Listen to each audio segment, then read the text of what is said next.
Good afternoon. This is Eve Starr Fiber Arts, and I'm weaving outside today with my loom with a view, and I shared that with you earlier, and it's still just gorgeous. Got a lot of happy birds, and all three of us are outside today. Oh, actually, the kitty's out here too somewhere.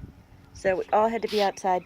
I thought I would share with you some of the colors I'm using because I've already had some requests and some messages through Facebook and other places asking me how I do my tapestry weaving. And I thought just for today I would just share some of the colors that I dyed and spun specifically for this project and for the other tapestry weaving I've got scheduled coming up ahead. And that is packed in. I'm going to have to get a dedicated tapestry loom. The rigid heddle loom works really well in some ways, but I've got commissions that are also needing to be on this loom, so we'll see how that goes. These two baskets are fantastic. I got these at Walmart, believe it or not, and they are just lovely. Under 10 bucks, and they're perfect for my small shuttles that I make. All right, over here, let's show you some of the stuff we have going on here. I'll try not to make a shadow. Okay. These are some of the greens that I dyed for, green and brown, for those mountains over there. Our soil is also very red. There's a lot of iron in it. I had a little purple there too, just to mix it up. This is a more rocky version of those same colors, so that I could make stones and they would coordinate in. And here we've got some meadow things that I thought would be perfect for March. These are all alpaca and silk that I spun earlier. Okay, I did spin. Okay, this one here is similar, but I add some more gold to make it, I'm going to use this later in the summer for one of my later tapestries. This is actually Madeline Tosh yarn. She's one of my favorite small yarn companies. This is Tosh Merino Light in my favorite colorway, which is called Filigree. And it's kind of a verdigris color with all these beautiful shades of green and brown, and that I used right there for part of the grass. Okay, this is a sparkly add-in yarn. I used that on the bluffs to just create a little bit of sparkle as if there was quartz in there. This is a novelty yarn, might be used for flowers and blossoms later in the summer. This I used for these bluffs right here. Let me move these. Okay, these bluffs right here were made with this homespun. This is naturally occurring like a blonde alpaca color, and I added in some silk, and then I did dye a little bit of merino in a light buff color to get different shadows there. So that's the sandstone, and I'm very happy with how that looks. So that'll probably appear in later tapestries that I do of my view. Okay, here are some of the blues that I did. This one I didn't. This is a commercial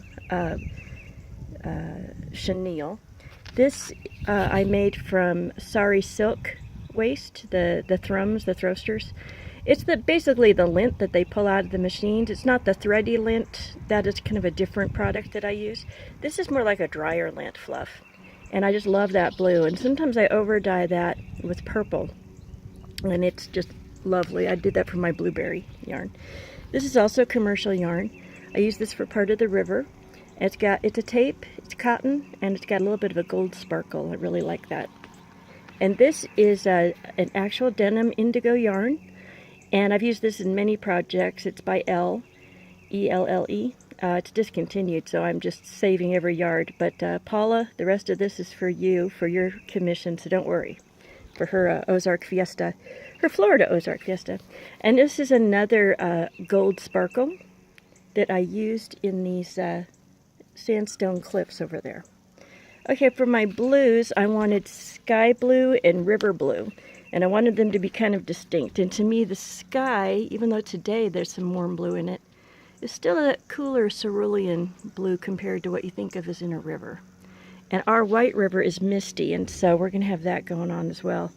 There's some gray that I made. I love this. I blended together some of that over-dyed sari silk that I've made in the purplish, and then some, that is a charcoal gray bamboo, and some black that I dyed. And this is some soft bunny.